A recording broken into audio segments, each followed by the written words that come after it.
Saludamos a esta hora a Eduardo Berezán, analista internacional especialista en temas de Medio Oriente. Una buena tarde, gracias por acompañarnos. Hola Carlos y buenas tardes y un saludo a todo el continente americano. Un placer, siempre bienvenido. Este bombardeo es tal vez la razón del incómodo apretón de manos entre Barack Obama y Vladimir Putin en la ONU. Sí, bueno, es interesante porque de alguna manera Vladimir Putin sale del ostracismo con esta medida que ha tomado, se pone directamente en el centro de la política internacional y en Estados Unidos esto es recibido de alguna manera con escepticismo, pero también de alguna manera como una especie de apoyo en la lucha que hay contra Estado Islámico. Es una situación por lo menos bastante nueva y por lo pronto un poco confusa. Ahora, en términos de la lucha contra ISIS como tal, dejando a un lado la política, ¿estos bombardeos benefician esa lucha contra el terrorismo? Bueno, en general los expertos militares dicen que los bombardeos aéreos no sirven para esos fines, es decir, no se conoce de bombardeos aéreos exitosos contra una organización terrorista. Y más teniendo en cuenta que esta es una lucha a largo plazo.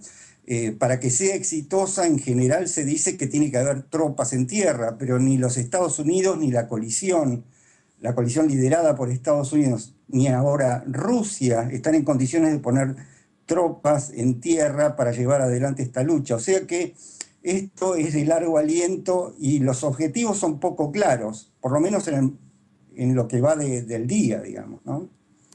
Ahora, Estados Unidos asegura que estos ataques han sido contra la oposición siria, la oposición que combate a Bashar al-Assad y no contra el Estado Islámico como tal. De ser así, de confirmarse esta información, ¿cuál podría ser la consecuencia?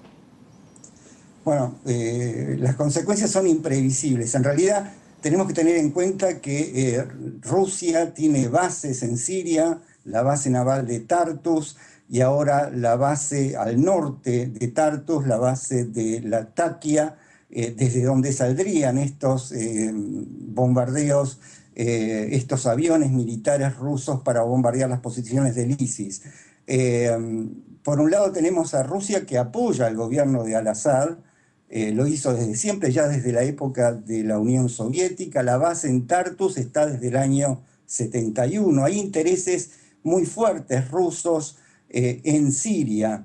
Y además Siria le ofrece a Rusia su salida al Mediterráneo, o sea, la base naval de Tartus es para eso, para que la flota rusa tenga una salida al Mediterráneo.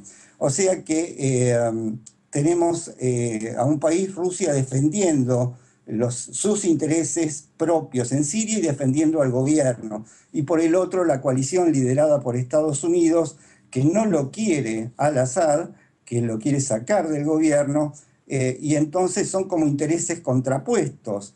De cualquier manera, es positivo que al iniciar los bombardeos hoy, Rusia haya avisado a los Estados Unidos momentos antes, se dice que fue una hora antes, pero a mí me parece que este es un tema clave. Si quieren combatir a Estado Islámico, tienen que coordinar las acciones. Si no hay coordinación, y con tantos actores militares en esa región, bueno, esto puede tener consecuencias imprevisibles, ¿eh?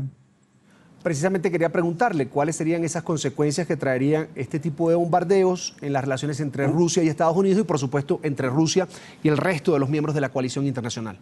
Sí, por lo pronto que haya un combate aéreo entre naves rusas y naves de la coalición. Si no les avisan que están operando en esa región y ambos poderes, ambas potencias mandan naves a bombardear, de repente se van a tener que encontrar en el espacio aéreo de Siria o en el espacio aéreo iraquí. También es interesante en este caso que hay una colaboración de Rusia con Irak y con Irán. Se estarían monitoreando estos bombardeos en Siria desde territorio iraquí. O sea que Irán ya es partícipe directo de las acciones contra el Estado Islámico. Y eso también le agrega un nuevo actor, es decir, estamos hablando de ex enemigos que de repente ahora objetivamente están colaborando, pero hay que ver hasta dónde llega esa colaboración. Por eso decía que la clave de todo esto es si estas fuerzas pueden coordinar sus acciones. Si no lo hacen, puede haber encontronazos entre ambas, ¿no es cierto?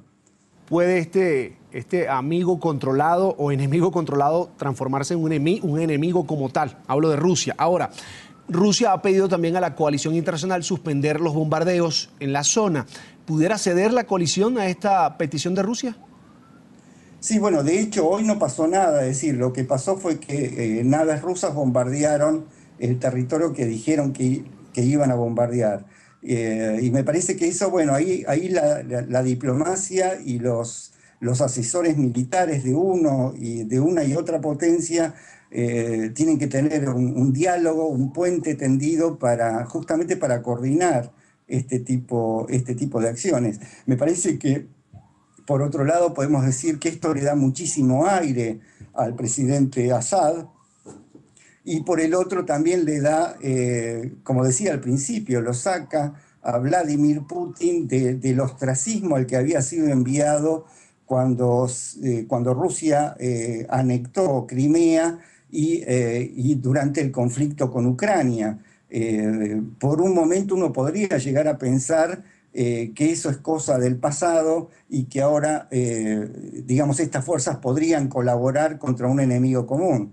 Pero yo creo que es muy prematuro decir algo en ese sentido. Hay que esperar un poco y ver cómo se desarrolla esta nueva situación creada en Siria.